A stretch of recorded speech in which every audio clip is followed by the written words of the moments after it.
सब की इजाज़त से मुअज़्ज़ज़ ख़वातीन व हज़रात, माशाअल्लाह जी, तो चाह रहा था कि मैं आप पीछे कभी पढ़ेंगे ना, आवाज़ आएगी जी, ठीक है, ठीक है,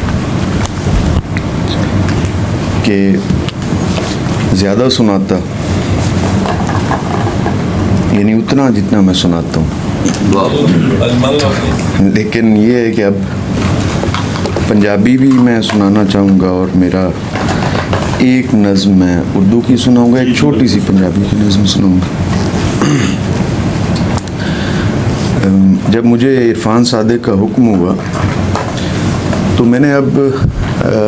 मुशायरों में जाना काफ़ी कम किया हुआ। ऐसे बड़े मुशायरे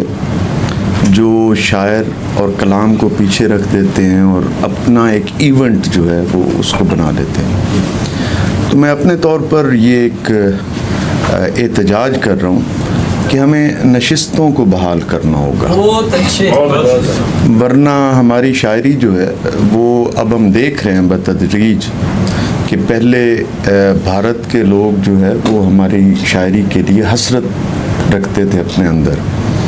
अब उनकी जो यंग जनरेशन है वो हमारी यंग जनरेशन से कदरे करीब का या किसी कहीं बेहतर शेर कहने तक गई। उसकी वजह ये है कि उन्होंने अपने मजमे छोड़ दिए और हमने उनके मजमे पकड़ लिए। और वो जो इरफान ने बात की कि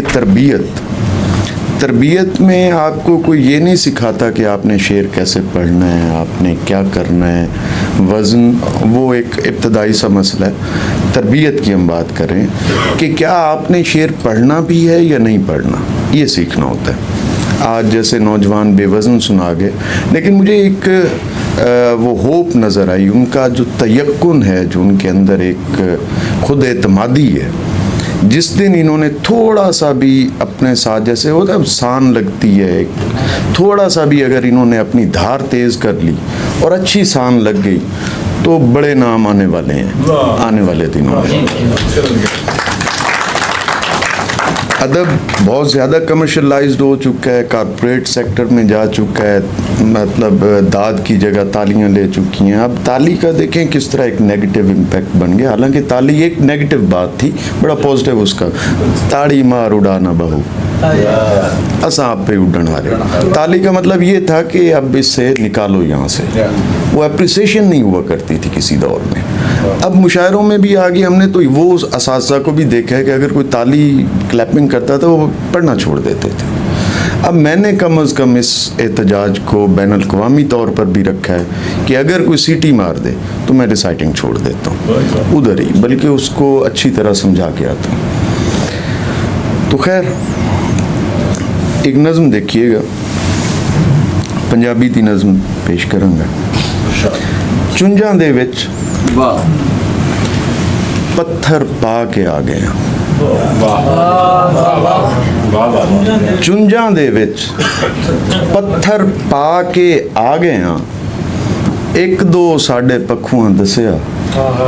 असां तां पत्थर खा गए।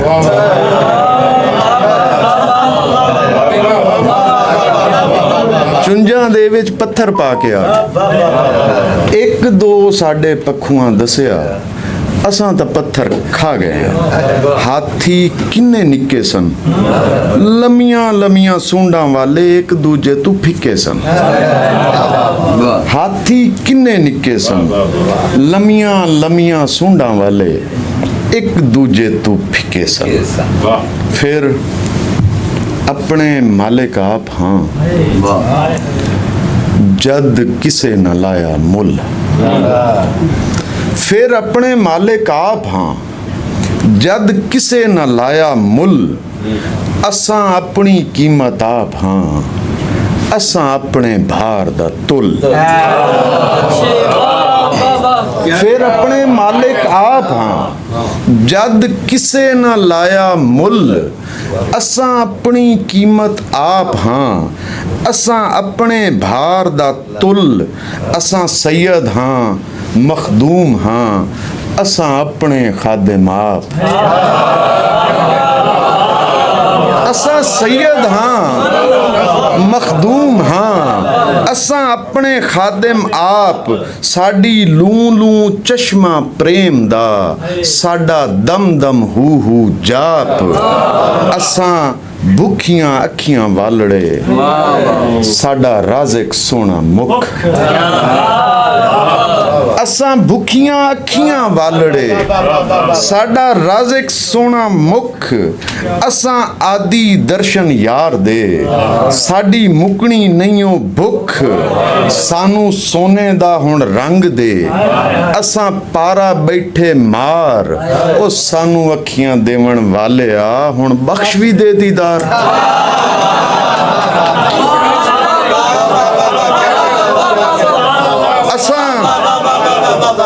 असां भुखियां अखियां वालड़े साडा राज़िक सोना मुख असां आदि दर्शन यार दे साडी मुकनी नहींओ भुख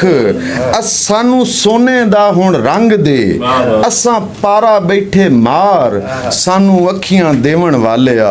हुण बख्श भी दे दीदार असां सजदे कीते प्रेम नू ते रज कमाए पाप असां सजदे कीते प्रेम नू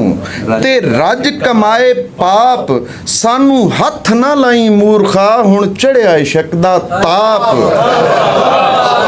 असां सजदे कीते प्रेम नू ते रज कमाए पाप हुण हथ ना लाई मूर्खा सानू चढ़िया इश्क दा ताप असां फसलां गड़ियां मारियां असां भोगे तेरे कहर असां फसलां गड़ियां मारियां असां भोगे तेरे कहर असां सिवियां लगे बांस हाँ असां उजड़े होए शहर असां फसलां गड़ियां मारियां असां भोगे तेरे कहर असां सिवियां लगे बांस हाँ असां उजड़े होए शहर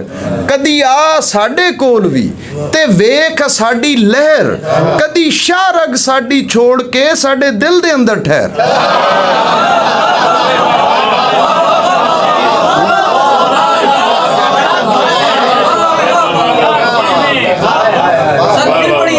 असां फसलां गड़ियां मारियां असां भोगे तेरे कहर असां सिवियां लगे बांस हाँ ते उजड़े होए शहर कदी आ साडे कोल भी ते वेख साडी लहर कदी शारग साडी छोड़ के साडे दिल दे अंदर ठहर सुन तूर ते मिलन वाले आ आसमान नू ते समझा सुन तूर ते मिलन वाले आ आसमान नू ते समझा ए धरती पे उजाड़दा इनू सीधे रस्ते ला सुन तूर ते मिलन वाले आ आसमान नू ते समझा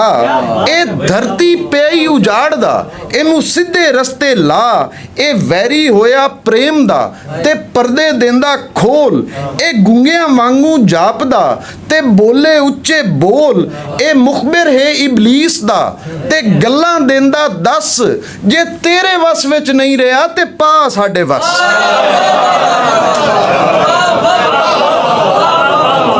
फिर अपने खादे माप